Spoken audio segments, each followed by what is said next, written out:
Wild-looking cars on Crowchild Trail this morning. They're rally cars, and they're here to compete in an international performance rally tomorrow.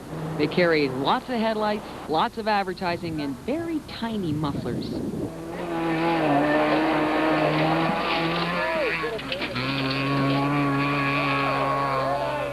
This is what a performance rally looks and sounds like, loud and wild, just like the cars. They're usually run on dirt roads that are closed to traffic. The drivers aren't allowed to practice beforehand. They have to drive the road as they find it, which means they have no idea what's over the next hill or around the next curve. Gives them an excellent opportunity to wind up in a ditch. They take off at 1-minute intervals and race against the clock. The fastest time wins. So who drives these cars?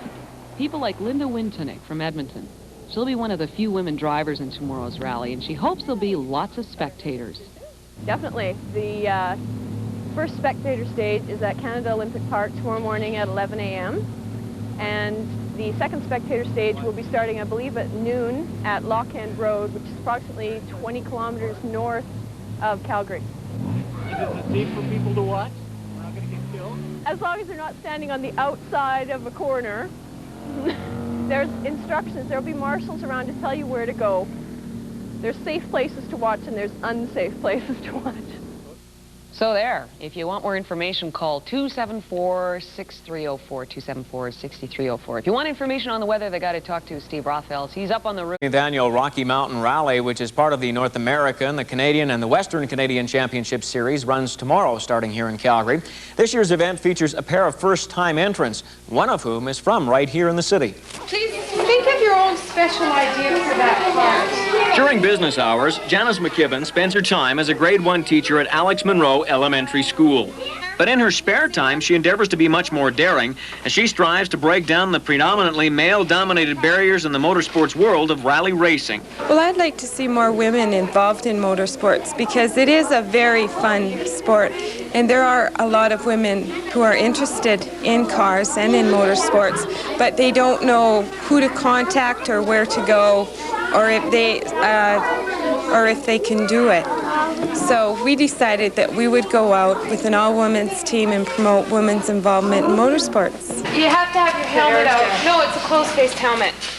She got interested in motorsports 3 years ago through a friend in autocross. She began as a co-driver, then moved behind the steering wheel permanently, earning the 1988 and 89 Ladies Overall Championships of the Calgary Sports Car Club.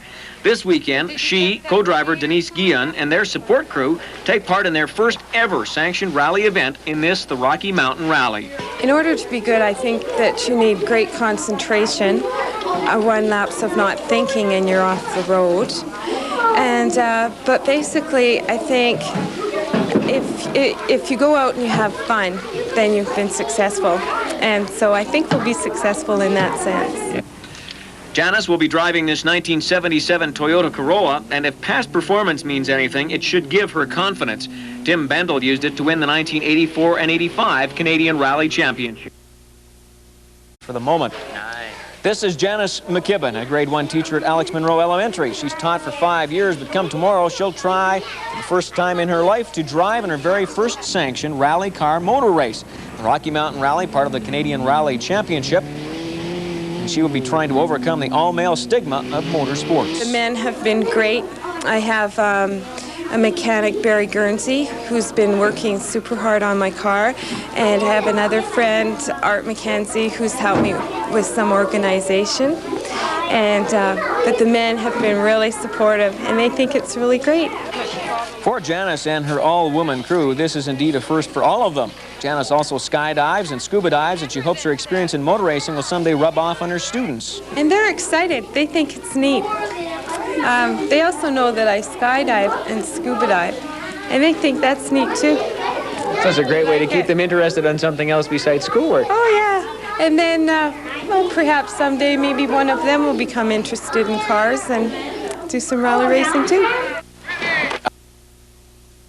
Not that fast in the mountains just west of Calgary today, the Rocky Mountain Rally. Wojtek Grabowski and Jurek Grabowski and a Celica were the winners. They're from Toronto. A Lancia Scorpio driven by 2 Seattle drivers, Sam Bryan and Dave Snyder, were second. Total distance 418 kilometers, 20 cars started. 16 finished. Johan Hansard of Calgary was 5th. And a 4-wheel Mazda 323, car number 3, Sean Bishop and Suzanne Stewart placed 6th. Not a whole lot of fun driving the mountains, Mike. And just before we say for the 3-day Rocky Mountain Car Rally, they had to battle some tough weather conditions in the mountains. The race was won in the snow, rain, and slick mud of the Bow Crow Forest. Calgary's Tim Bendel with co-driver Art McKenzie in a Fiero challenged rally leader Wojtek Grabowski until their engine quit. Grabowski then took the lead and kept it along with co-driver Jerzy Dabrowski. They were driving a Celica all-track production GT car. It was their first victory in a national competition. The win came in Grabowski's birthday. Pretty good way to celebrate. The top local finisher was Ewan Hansard in a Toyota Corolla. Well, when we come back, the day in baseball. Brought to you by General Tire Motorsports.